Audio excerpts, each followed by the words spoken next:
I'm Gail Hodges, the president of the Preservation Foundation, and I'm pleased to welcome you to what I think is our 38th annual meeting, which seems like a long time.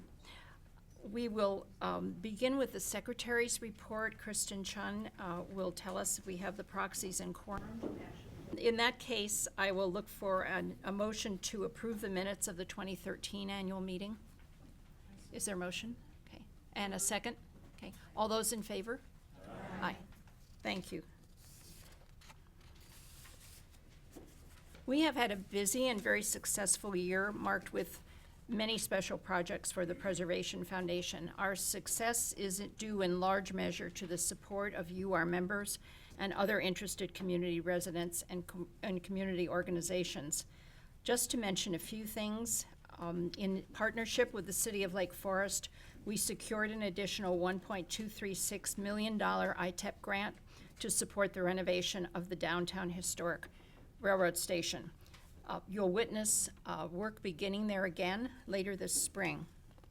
Friends and neighbors across the region joined with generous homeowners to make our October historic home and garden tour a resounding success.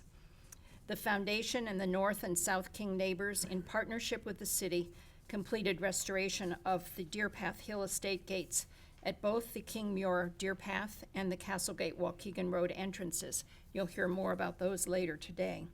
We launched a beautiful new website. Please be sure to visit www.lfpf.org for our latest news. Generous foundation members and residents across the community ensured the success of our second year-end annual fund campaign, raising over $20,000 that we can put towards supporting Lake Forest's future by preserving its past through preservation projects.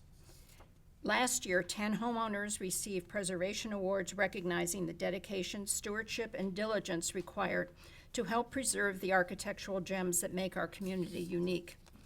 And finally, our wonderful annual holiday celebration for members provided a first ever look at the Frank Hibbard Estate House, a 2006 National Register of Historic Places Award winner, thanks to generous hosts and homeowners Kent and Suzanne Wallison.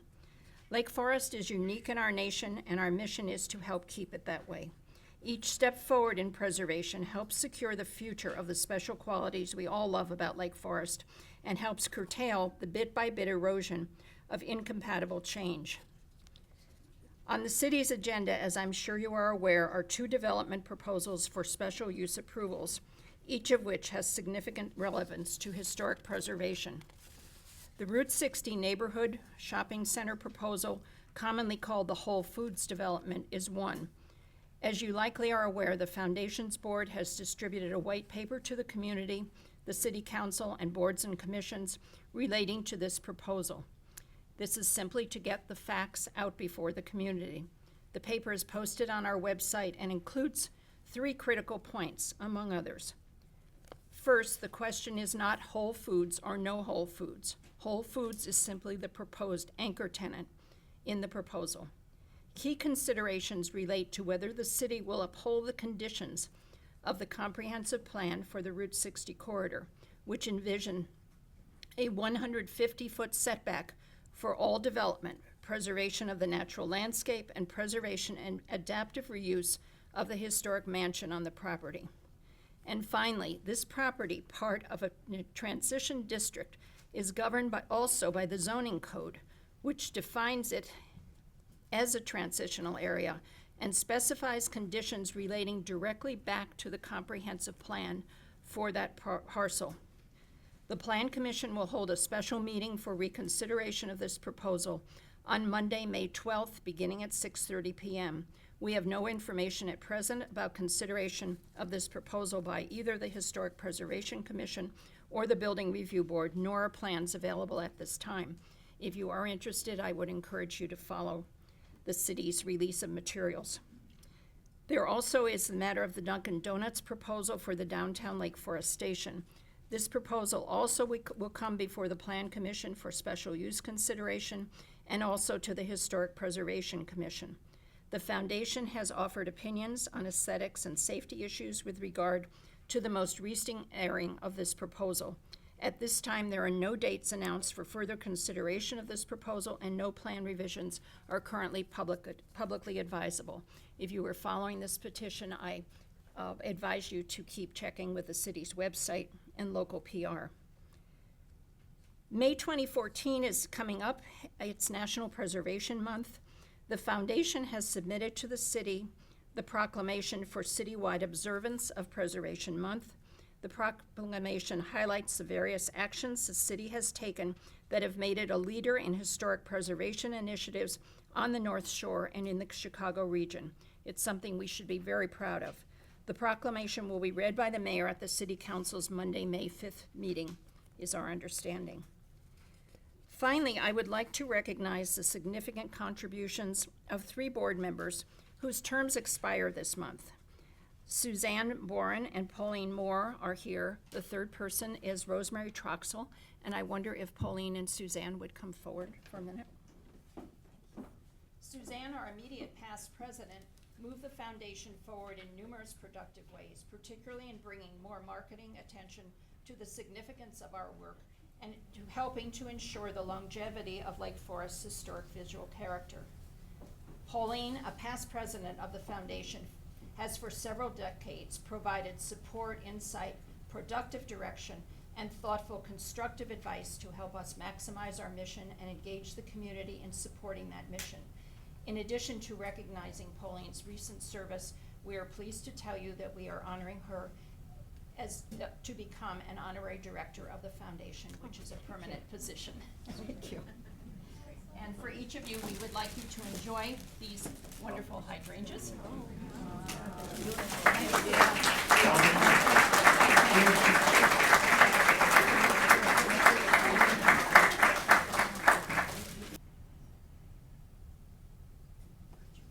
Rosemary Troxel could not be here today, but since joining our board 3 years ago, she has magnified the foundation's presence in the community through carefully targeted public relations and engagement of the community's media representatives in publicizing our actions and the beauty of the historic settings that form the background for many of our programs and tours.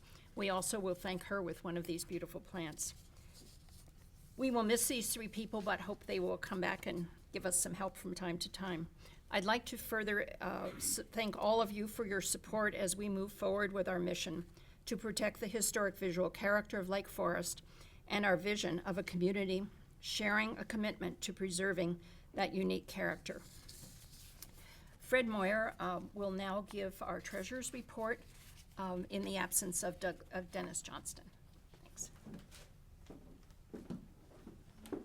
There's a few cords there. Be careful. Thank you, Gail. I had the opportunity to visit with Dennis Johnson, our outgoing treasurer, last Wednesday. His advice to me was keep it brief. And I will submit to you, as someone who has just arrived to this position today, I am uniquely qualified to keep it brief. Already, however, I have been greatly assisted by Marcy Kerr, who does such great work for the foundation in every area. And I asked Marcy if she would provide me with some of the highlights that accompany the material that's on page 3, third part of your material there. We are not going to go through every column and bottom line, except to observe that the bottom line is good. If you look at the bottom line of the whole page, it's improved over last year. And there are certain factors that account for that. Overall, there's a 13.5% increase in income, and this is attributed to a strong membership drive, continued success of the second annual fund drive, a generous donor, increased and well-attended programs. On the expense side, they have been kept in under control, and the increases that there have been partially in awards, as there has been the need to reorder plaques to go with the increased number of awards. But these will last approximately 5 years. Projects included restoring the Castlegate gates and a new website being set up. And for the first time in 5 years, we've had a surplus at the end of the year, and it will be used to supplement ongoing projects. And that will conclude the brief report. Thank you.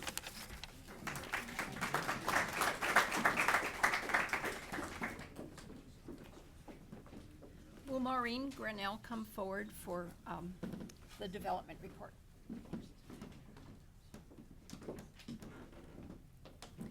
Thank you, Gail.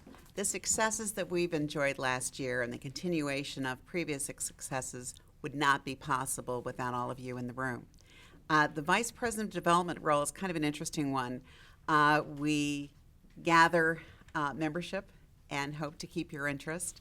We also gain support through the annual fund. We've had 2 of them now, both of them very successful.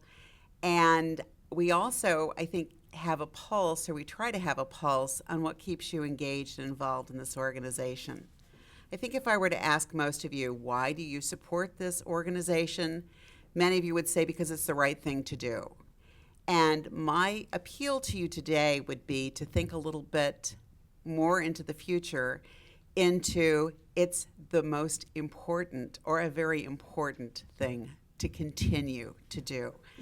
There are, just with age, certainly, of landmarks around town, they're showing their age. And of course, one of our goals is to find ways to help find funding to restore and preserve them. We also have, I think you said it very well, Gail, when you worded it as uncompatible or incompatible design changes that oftentimes are brought up as ideas or suggestions for moving the community forward that possibly need a little bit more revisiting. I think one of our strongest threats currently is the need for our community to continue to raise revenues, given some of the tax shortfalls that we've been experiencing. This isn't a discussion about taxes, but what it is, I think, an important consideration is, are we possibly paying Peter or robbing Peter to pay Paul with some of our more aggressive development efforts? I think that's one of the things we need to watch more than anything else. The 2 instances that Gail identified are serious, and they're rooted in desire for increased revenue for the community. We've worked well with the city and partnerships across the board, particularly the King Muir Gates, both of those, and I think our reputation and relationship with the city is strong. But as a community, if you truly care about this, we need the 2 things that you've provided. Number 1, you're here. Thank you so much. And secondly, your funding through membership and also the annual fund. So we couldn't be prouder. It's a Blackhawks playoff day. I saw a car in the parking lot with the Blackhawks license plate. So good for you for being here. I really appreciate it. And we hope that we can continue and count on your support this year and in the future years, because I think as a community, we need it. So thank you so much.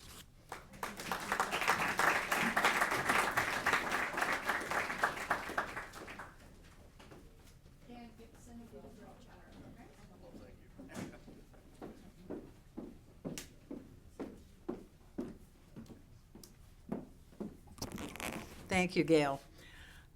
We've always attempt to meet educational objectives when we have our programs. And this year we felt we did a great job in terms of doing that. We kicked it off at the after the annual meeting by going to the Pike House, which is an Adler house, and toured that. We had our first wine stroll of the year, which we are now calling Garden Stroll after for this year. But we went to the Tuttle House, and actually the Tuttle House is one of the award winners this year. So that was early in June. If you wanted Georgian homes, we had them. We had a great Georgian house tour, and it was successful. And that's really our only big fundraiser for the year. So. We appreciated that. Maureen kicked off a Castlegate program that was phenomenal, and that's also receiving an award this year too. The holiday party, as Gail mentioned, was at the Hibbert House, and it also has received. It has been on award, and actually one of our new board members is from the Hibbert House. Early this year in February, we had I always like to do honoring architects, and this year's architect was Edwin Hill Clark, who designed the library, many places in town, and as well as another Tuttle house we visited, commonly known as the Hughes House. And then today, we're also visiting another Edwin Hill Clark house, and which hopefully you will go to our reception following our meeting today. It's Italianate, and it's such a different style of Clark's. We had a stained glass program that actually drew a lot of people from other churches in, just people interested in stained glass. And then we have, if you've received your proxy and your letter, you have received a bookmark, sort of a bookmark, of all the programs we have going through December of this year. So just to let you know, our next event after today's is the a June garden stroll. It's at the Gardens at 900, which is really the Craig Bergman and Paul Klug's garden, and it's not to be missed. So we have exciting programs, some technical programs, strolls, and we try to meet your needs. And if you have any ideas for programs, certainly we're all interested in hearing those. On a sad note, this week we lost one of our longtime members and volunteers. If you've ever gone to one of our receptions and asked for a glass of wine, Cliff Dusky, who just passed away this week at the age of 54, would have handed you the glass of wine. He was an elegant man. Anybody who works for Chanel has to dress well, and he was the best dressed guy in the room. And he was also, in addition, just a fine gentleman and a good architectural student and lover of architecture. So we will miss him, and anyway, and that ends my report, Madam President.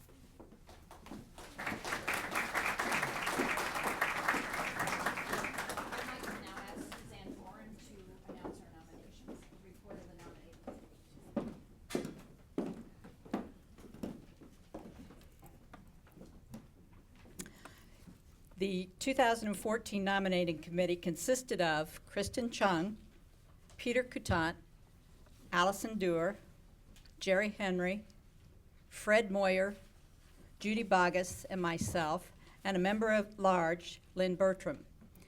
We met in accordance with the bylaws and respectfully propose the following slates for your approval and consideration.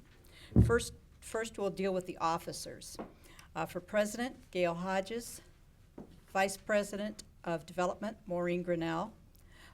2 Vice Presidents of Programs, Allison Dewar and Arthur Miller. Secretary, Kristen Chung. And Treasurer, Fred Moyer. Do I hear a motion for acceptance of this slate of officers? Second? All in favor? Aye. Okay, would the officers please stand? So we can thank them for serving.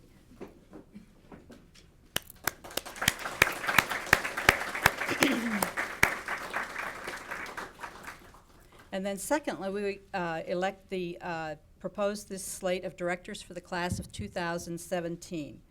Guy Berg, Judy Bogus, Ingrid Brzezinski, Arthur Miller, Elizabeth Moore, and Kent Wallison. Do I hear a motion for approval of this slate? A second? Did I hear a second? Thank you, thank you. All in favor? Aye. And would the class of 2017 stand?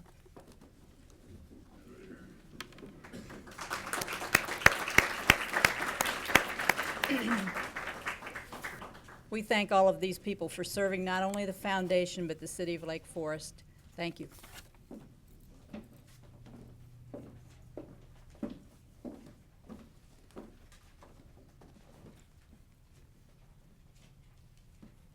At this point, I would ask for a motion to adjourn our formal meeting, and we will follow with the presentation of the Preservation Awards.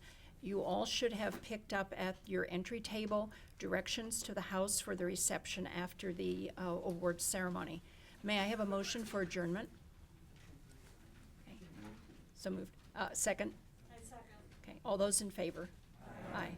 At this point, I'd like to turn the meeting over to Steve Douglas, who is the chairman of our awards committee, and he will tell you some exciting news about preservation and stewardship. Thank you. Thank you, Gail. Welcome to the 2014 Lake Forest Preservation Foundation Awards Program. This year we have awards in all 5 categories shown here. Let's begin with preservation. Preservation focuses on maintenance and repair of existing historic materials and retention of a property's form as it has evolved over time. This is the act or process of applying measures necessary to sustain the existing form, integrity, and materials of an historic property. At 1522 Estate Lane, Brian and Joan Maxwell have preserved the original dovecotes of David Adler's 1923 Albert Lasker estate. The owners have also recently completed a complete renovation of the interior and an addition to the existing home.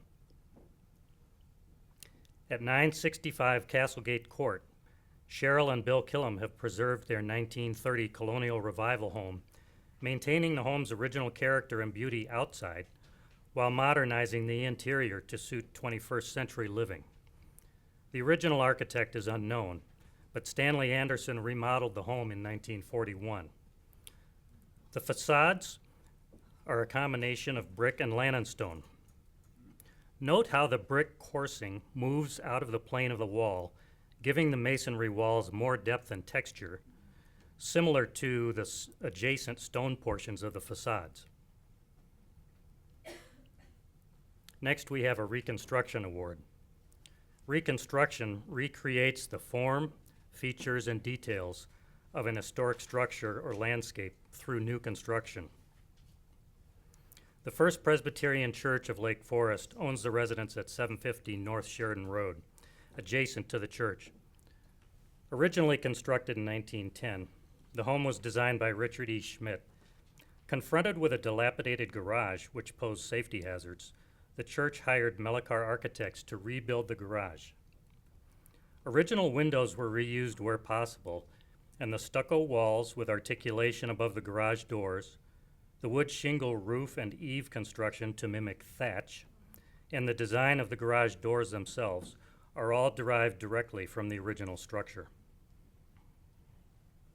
Next, we have an Infill Award.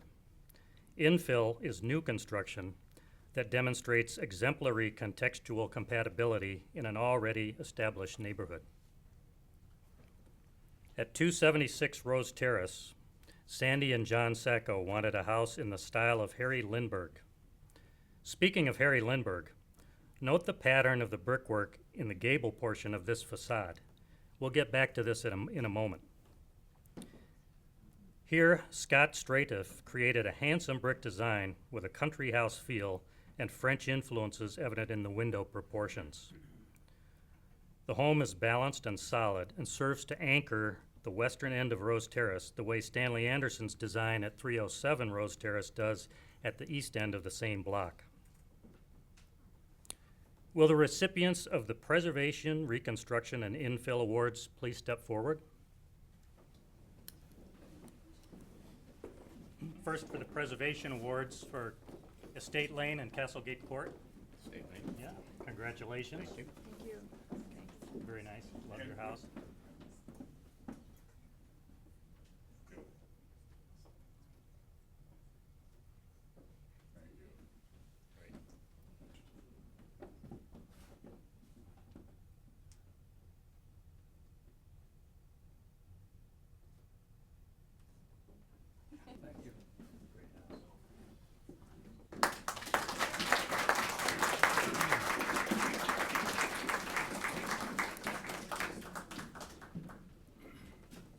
Now let's look at restoration. Restoration is undertaken to accurately depict the form, features, and character of a property as it appeared at a particular period of time in its history by means of the removal of features from other periods in its history and reconstruction of missing features from the restoration period. 815 Barbary Lane was built in 1927. We're not sure who the architect is, but it may have been Edwin Hill Clark.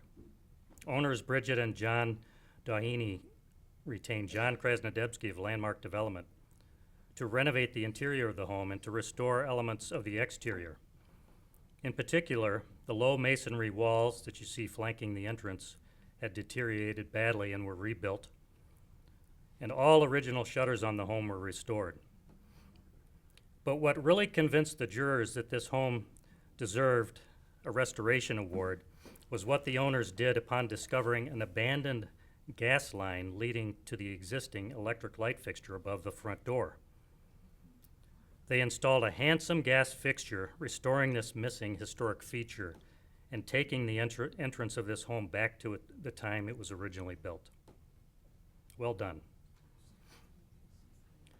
55 North Mayflower was designed by Harry Lindbergh in 1916 for Clyde Carr.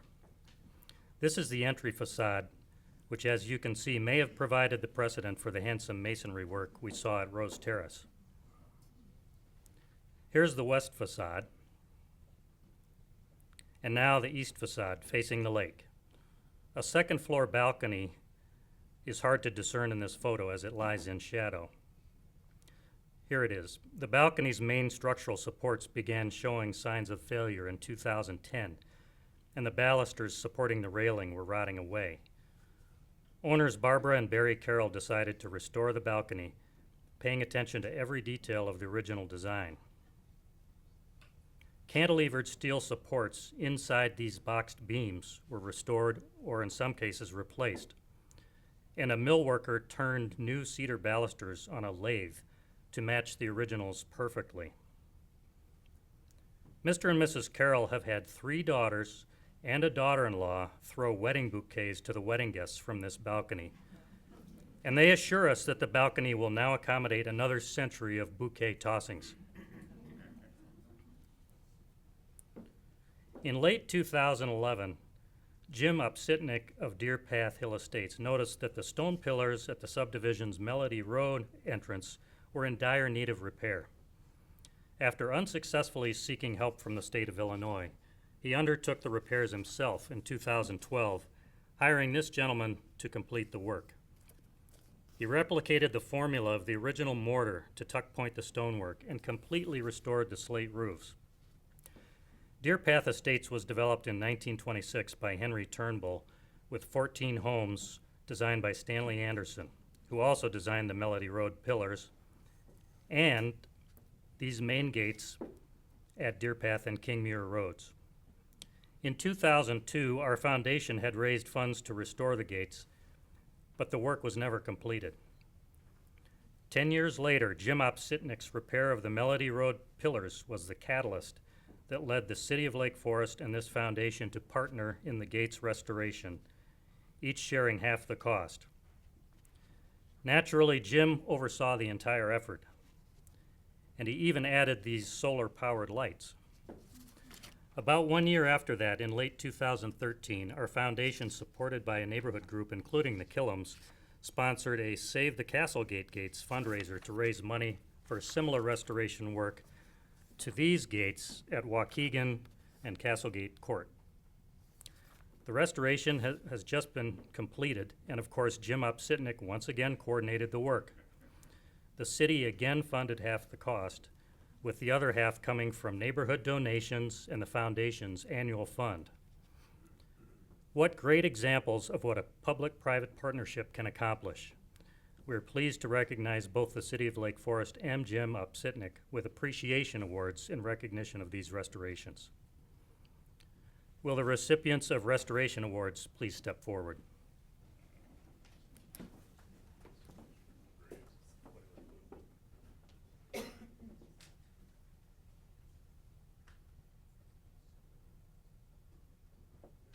Thank you.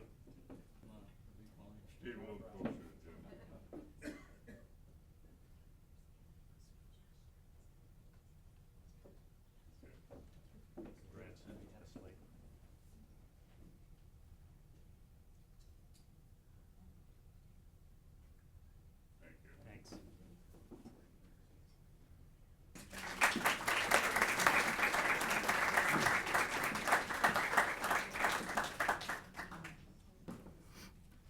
Finally, we have 4 rehabilitation awards.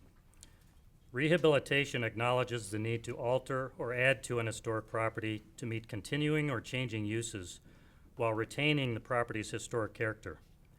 Repair, alterations, and additions are made while preserving those portions or features of the property which convey its historical, cultural, or architectural values. At 60 Northwestern Avenue, William Weber has rehabilitated a gardener's cottage formerly associated with a large Green Bay Road estate. Extensive work has been accomplished, including a new roof and restoration of all the original shutters. Perhaps the most interesting to our jury was the fact that many layers of paint were painstakingly removed down to the original wood, allowing the original beaded profile of the wood clapboards to be revealed after being hidden for decades by many layers of paint. Here you can see the beaded edge on the clapboards, as well as the charming doorbell at the rear door. 340 North Ahwahnee Road was designed by Chatton and Hammond in 1912 for William Caldwell Nyblack. In 1928, Stanley Anderson added a two-story addition. Owners Sandra and Mirando Berrettini have undertaken the rehabilitation of the entire structure. The interior of the home has been completely updated, improved, and restored. In addition, the exterior stucco was repaired, as was the slate roof. The landscaping was also restored. Interestingly, this was originally the front door facing Deer Path Road. The entrance was moved to the south when the property was subdivided years ago. Designed by Holabird and Roche, 941 East Westminster was built in 1889 to 1892 and was a wedding gift for Henry Nelson Tuttle and Fanny Farwell Tuttle, daughter of John V. Farwell. Around 1920, a west wing was added, probably designed by Edwin Hill Clark. Ingrid and Brian Brzezinski have owned the home since 1996 and remain its faithful and meticulous stewards. With their architect Stuart Cohen, restoring the house and the gardens to 21st century standards while maintaining its original character has been a real challenge, but also an enormous success. And finally, designed by New York architect Philip Lippincott Goodwin, the noble Brandon Judah Estate Manor House was built between 1925 and 1928 as part of a 40-acre Green Bay Road estate. The meticulously restored manor house is an outstanding example of French Renaissance revival style. The gardens are a primary example of 17th century French landscape design. Current owners Francesca and Liam Connell, with architect David Polton, have renovated the kitchen area, installed interior humidifiers to protect all of the original wood paneling and floors, and have embarked on numerous exterior restoration projects, including repair of all the chimneys, repair of all the windows and shutters, restoration of courtyard elements, one of which is shown here, and including this fountain, and the installation of a new pergola in keeping with the original photographs. The masonry walls and limestone coping in the formal gardens and repair of landscaping is ongoing now. This is truly a labor of love and one which will likely continue for years to come, given the scope of work involved. With all that they have already accomplished, we could easily recognize the Connells for preservation, restoration, and reconstruction, in addition to the award for rehabilitation which they're receiving today. Will the recipients of rehabilitation awards please step forward?